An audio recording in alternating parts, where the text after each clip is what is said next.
Hey guys, it's Izzy here, and today we are going to be talking about new book releases. These are all books that are released today, so make sure to have Amazon or wherever you buy your books open in the next tab, because you might want to buy some of these. Let's get into it.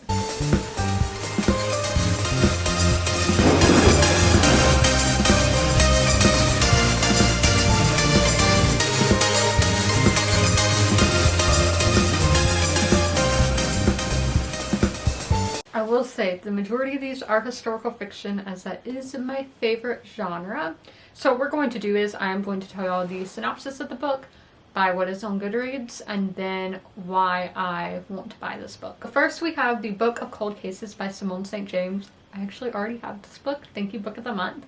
So a true crime blogger gets more than she bargained for while interviewing the woman acquitted of 2 cold case slayings in this chilling new novel from the New York Times bestselling author. So we have dual timelines, one in 1977 and one in 1917.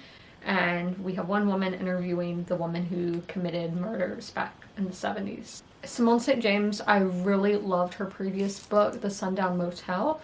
How she has true crime elements but paranormal elements thrown in as well, and just mixing those two. And usually her books are 2 different timelines, which is one of my favorite tropes, so that's why I want to pick up this one. Next, another one that I already have, thank you again, Book of the Month, and that is Peach Blossom Spring by Melissa Fu. Spring does start this week, so good timing on that. This is a beautiful rendered novel about war, migration, and the power of telling our stories. Peach Blossom Spring follows 3 generations of Chinese family on their search for a place to call home. So it starts in 1938, which, if you don't know, is when the World War II was really happening, and in China they were going against the Japanese mainly. This again, we have multiple generations, which is my all-time favorite tropes. I love generational tales. And then I've really been interested in Chinese history since reading the Poppy War trilogy. It's really opened a lot of things I didn't know about, so reading it from a historical fiction novel should be super interesting. So if you do have recommendations for more historical fiction and non-fiction for this time in Chinese history, tell me in the comments, because it is something that I am very interested in at the moment, because it was brutal what Japan did to China, and I didn't learn about that in school, so I don't know how many of y'all in America have learned about it in school, but very, very dark time. And then it goes later on to the United States of how a Chinese family is fitting in as being Chinese in the United States. So then we have Fencing with the King by Diana Abdul-Jabbar. So a mesmerizing breakthrough novel of family myths and inheritance by award-winning author of The Crescent, Amani, is hooked on a mystery, a poem on airmail papers that slip out of one of her father's books. It seems to have been written by her grandmother, a refugee who arrived in Jordan during the First World War. One thing that is a time period that I also find really interesting, like the First World War, the start of the 20th century, it was really old world meeting new world, just with technology advancing and all the advancements we had in the last century. Soon, the perfect occasion to investigate arises. Her uncle Hafez, an advisor to the King of Jordan, invites her father to celebrate the king's 60th birthday, and defense of the king is in their youth. I don't know a lot about Jordan. I don't know anything. So that is a location that, again, I'm interested in learning more about. As I know nothing, I want to know everything there is to know in the world. So knowing about Jordan is something that I want to know about. And I don't read that much Middle Eastern historical fiction. So again, if you have suggestions, let me know. I read a lot of Middle Eastern inspired fantasy, but I just haven't done it in historical fiction. And then I think I've read some contemporary where characters are of Middle Eastern origin but are living in the United States or Canada, UK. So I want to read more stories that take place in the East. So then we have When I Sing Mountains Dance by Irene Sola. This cover, it's kind of hard to read the print because there's so much art going on in the background. Beautiful cover, but I think the font could have been different, or the color of the font. So near a village high in the Pyrenees, Dominic, is it Dominic? It looks like Dominic, but French, wanders across a ridge. Fancying himself more a poet than a farmer, to reel off his verses over to the side of the mountain, he gathers black chanterelles attends to a troubled cow, and then storm clouds swell, full of electrifying power. Reckless, gleeful, they release their bolts of lightning, one which strikes Dominic. He dies. The ghosts of 17th century witches gather around him. Oh my gosh, that sounds cool. Taking up the chantelleras, I don't know what that is, he had harvested before going on their merry ways. So begins this novel that is much about the mountains and the mushrooms as it is about human dramas that unfold in their midst.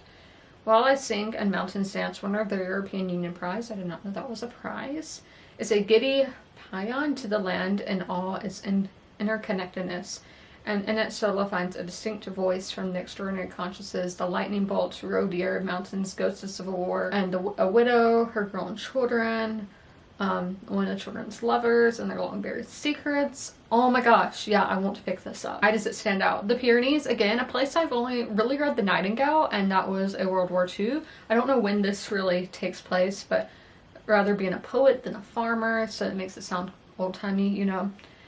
Then the ghosts of 17th century witches give me how the land affects us as people, how the ecosystem where you live puts an impact on your life, and I find that very interesting, how little things like that, what we don't really think about, at least a lot of people don't think about. I like to think about the trees, the sky, the clouds, grass, all of that around me, but how all of those little things play a part into making us as a person. So then we have the Mozart Code by Rachel Macmillan.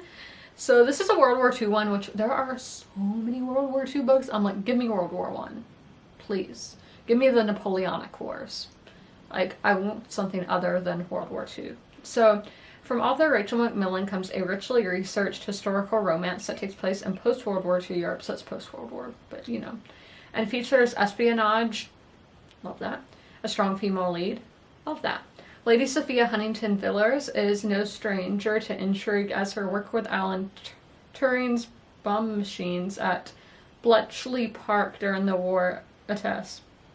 They go to Vienna, and it's just a Cold War kind of novel. I love the idea of a couple going about finding crime and all of that, like, you know, being like spies. I don't know, like, I find that really interesting. So I was thinking of writing something like that, not in this time period, because what I was writing I don't think would be considered historical fiction because it'd be in the 90s. I don't think I'm going to write that, at least not anytime soon, but I want to read things like that of a couple fighting crime together.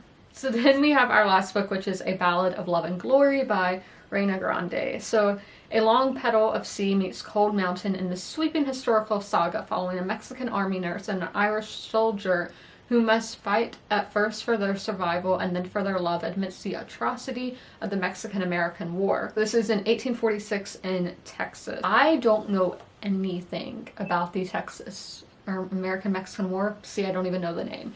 Is that when the Alamo happened? I don't know. See, I don't know anything.